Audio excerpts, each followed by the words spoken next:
Last part में हमने देखा था कि माइक और डेव ने उन गुलाम ह्यूमंस को आजाद कर दिया था, लेकिन तभी एक सिटी का सेनापति उन्हें पकड़कर एक ब्लाइंड डेट पर ले गया था, जहां उस शहर की राजकुमारियां ब्लाइंड डेट के नाम पर कैंडिडेट्स को पीट रही थी।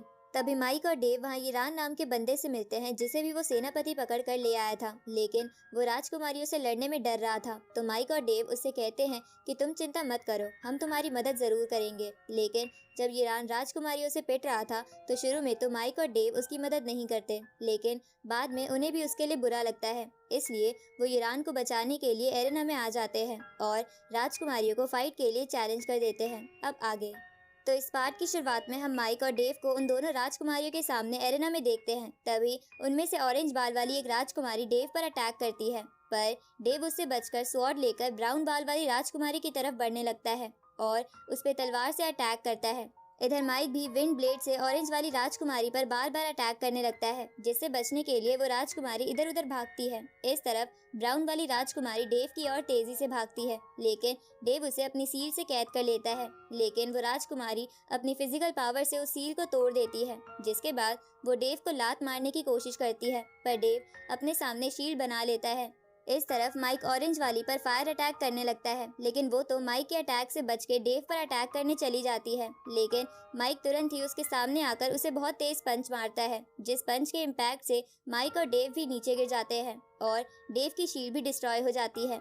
इसलिए मौका पाके ब्राउन वाली राजकुमारी उन दोनों को अपने पंजे से घायल करने की कोशिश करती है, लेकिन वो दोनों तुरंत ही टेलीपोर्ट करके दूसरी जगह आ जाते हैं, जिसे देखकर उस मैच को देख रही ऑडियंस हैरान हो जाती है। तभी ऑरेंज वाली राजकुमारी फिर से एरेना में आ जाती है, लेकिन इस बार वो बहुत ज्यादा गुस्से में थी, जिसे देखकर माइक भी एक बार को घबरा जाता है। तभी वो तेजी से माइक और डेव की तरफ बढ़ती है, जिसे देखकर माइक और डेव डिफेंस पोजीशन में आ जाते हैं। पर तभी ब्राउन वाली राजकुमारी उन दोनों पर साउंड वेव से अटैक करने लगती है, जिससे वो दोनों थोड़ी देर के लिए डिस्ट्रैक्ट हो जाते हैं और ये मौका पाकर वो दोनों राजकुमारी माइक और डेव के पास आने लगती है, जिसे देखकर माइक डेव को लेकर उस जगह से थोड़ा दूर जाने की कोशिश करता है, लेकिन डेव उसके हाथ से छूटकर नीचे गिरने लगता है। तभी वो राजकुमारी डेव के बिल्कुल पास पहुंच जाती है और उसे लात मारने लगती है, लेकिन माइक डेव को अपने पास टेलीपोर्ट कर लेता है। ये देखकर वो राजकुमारियां फिर से उन दोनों की तरफ बढ़ने लगती है। ये देखकर माइक थंडर और फायर एलिमेंट की मदद से उन दोनों को रोकने की कोशिश करता है,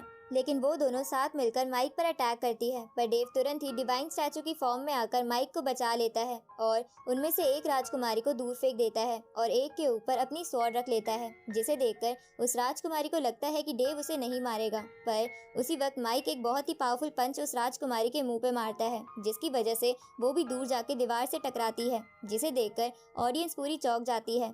पर तभी वो दोनों राजकुमारियां फिर से एरेना में आ जाती है और अपनी बॉडी पर चारों तरफ स्पिरिचुअल ऑरा फैलाकर अपने आप को हील कर लेती है और आपस में बोलती है कि हम इन्हें जीतने नहीं दे सकते। तो ये देखकर वहाँ खड़ी ऑडियंस डर के वहाँ से भाग जाती है। उसी वक्त वो दोनों राजकुमारियां एक फॉर्मेशन बना के माइक और डेव को गोल्डन क्लाव प्रिजन में कैद कर लेती है और उन पे गोल्डन टाइगर स्पिरिचुअल फॉर्म से अटैक करती है। तो ये देखकर डेव अपने आगे शील्ड बनाने लगता है, लेकिन तभी उसे एहसास होता है कि वहाँ रेड क्वीन आ चुकी है। इसलिए डेव माइक को अपने साथ टेलीपोर्ट करके बहुत दूर चला जाता है। इस तरफ जब वो राजकुमारियां देखती है कि माइक और डेव वहाँ नहीं है तो उन्हें बहुत गुस्सा आता है। तभी वहाँ रेड क्वीन आ जाती है, जिसने महल के ज्यादातर सिपाहियों को मार दिया था और अब वो उन दोनों राजकुमारियों से कहती है कि माइक और डेव को मेरे हवाले कर दो। इस तरफ जब माइक और डेव उस महल से दूर आ जाते हैं तब माइक डेव से कहता है कि मुझे तो लगा रेड क्वीन हार मान लेगी, पर ये तो यहाँ तक आ गई है। पता नहीं हमें कब तक इससे भागते रहना पड़ेगा और ये कब हमारा पीछा छोड़ेगी। ये सुन के डेव माइक से कहता है कि इस सिटी में तो बहुत सारे खतरनाक मॉन्स्टर होने चाहिए थे जो राजकुमारी को प्रोटेक्ट करते हैं, लेकिन पता नहीं रेड क्वीन उनसे बच के महल में कैसे आ गई। शायद रेड क्वीन हमारी सोच से ज्यादा ताकतवर है, इसलिए हमें उससे बचने के लिए कहीं और जाना पड़ेगा। इसके बाद डेव एक मैप बाहर निकालता है और माइक से कहता है कि हमें इस आइलैंड के और बीचों बीच जाना पड़ेगा, क्योंकि वहाँ पर और भी बहुत ताकतवर डीमंस होंगे जो रेड क्वीन को अपने इलाके में नहीं आने देंगे, इसलिए शायद वहाँ हमारे बचने के चांसेस हैं। इस पे माइक डेव से कहता है कि पर वहाँ जाते समय ही रेड क्वीन ने हमें पकड़ लिया तो हम क्या करेंगे। ये सुन के डेव कहता है कि वो पिछली हर बारी से हमारे पास बहुत टाइम के बाद पहुँच रही है, जिसके पीछे जरूर कोई रीजन होगा।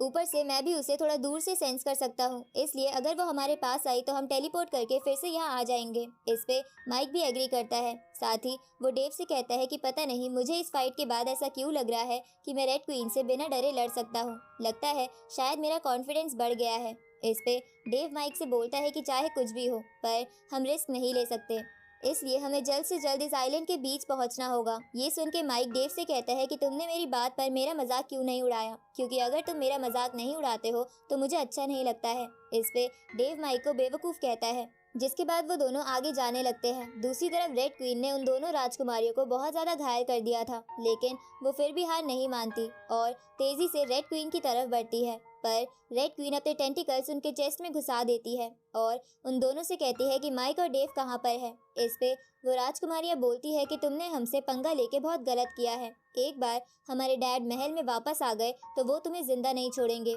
ये सुन के रेड क्वीन उन दोनों से बोलती है कि चाहे कोई भी आ जाए पर वो मेरे हाथ से नहीं बचेगा, इसलिए मैं तुम्हें सच बताने के लिए आखिरी चांस देती हूँ। पर उन दोनों राजकुमारियों को तो माइक और डेव के बारे में पता ही नहीं था, इसलिए वो कुछ नहीं बोलती। लेकिन रेड क्वीन इस बात से नाराज होकर उन दोनों की चेस्ट के और अंदर अपने टेंटिकल्स घुसा देती है और उन दोनों की एनर्जी एब्जॉर्ब करने लगती है। जहाँ वो ऐसा करते हुए बोलती है कि भले ही ये एनर्जी मेरी जितनी प्योर नहीं है, लेकिन ये भी बहुत ज्यादा प्योर है। उसी वक्त आसमान काला हो जाता है और एक बीम आकर उन दोनों राजकुमारियों को कहीं और टेलीपोर्ट कर देती है, जिसके बाद उस रेड क्वीन पर एक बहुत ही पावरफुल स्पिरिचुअल टाइगर से अटैक होता है, जिसे देखकर वो रेड क्वीन वहाँ से भाग जाती है।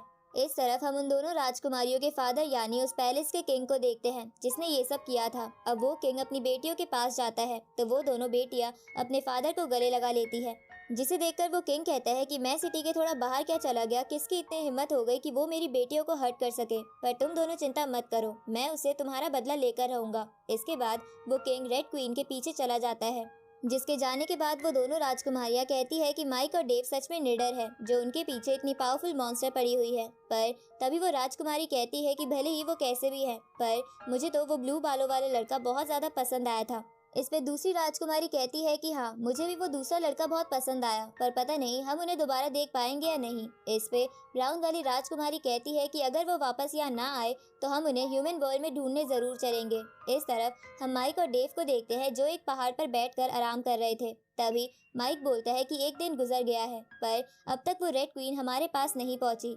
इस पे डेव माइक से कहता है कि क्या तुम उससे मिलना चाहते हो। इस पे माइक कहता है कि ऐसा नहीं है, मैं तो बस वही बात सोच रहा था जो तुमने कही थी कि वो राजकुमारी हर बार हमारे पास बहुत लेट से पहुंच रही है। लगता है तुम्हारी बात बिल्कुल सच है। इसके बाद वो दोनों पियरलेस बीट के पैरेलल वर्ल्ड में आ जाते हैं, जहां उस पियरलेस बीट के कोर पर एक लाइट गिरती है, जिसके बाद वहां एक स्क्रीन सामने आ जाती है जिससे बाहर का नजारा दिख रहा था। तो स्क्रीन को देखकर माइक बोलता है कि क्या पियरलेस बीट फिर से इवॉल्व हो गया है। ये सुन के डेव कहता है कि हो सकता है कि ऐसा रेड क्वीन के हार्ट से हुआ हो। इस पे माइक कहता है कि ये तो अच्छा हुआ, अब हम पैरेलल वर्ल्ड में रहकर भी बाहर का नजारा देख पाएंगे। लेकिन मैं इस बात से थोड़ा सैड हूँ कि उस रेड क्वीन के हार्ट से बस स्क्रीन की ही एडवांटेज हमें मिली, लेकिन मुझे तो लगा था कि वो रेड हार्ट बहुत कुछ कर सकता है। ये सुन के डेव माइक से पूछता है कि तुम उस हार्ट से क्या एक्सपेक्ट कर रहे थे। ये सुन के माइक बोलता है कि मुझे तो लग रहा था कि वो हार्ट हमें 10th लेवल पर पहुंचा देगा, जिसके बाद हमें रेड क्वीन से डरना नहीं पड़ेगा। उसी वक्त माइक स्क्रीन पर देखता है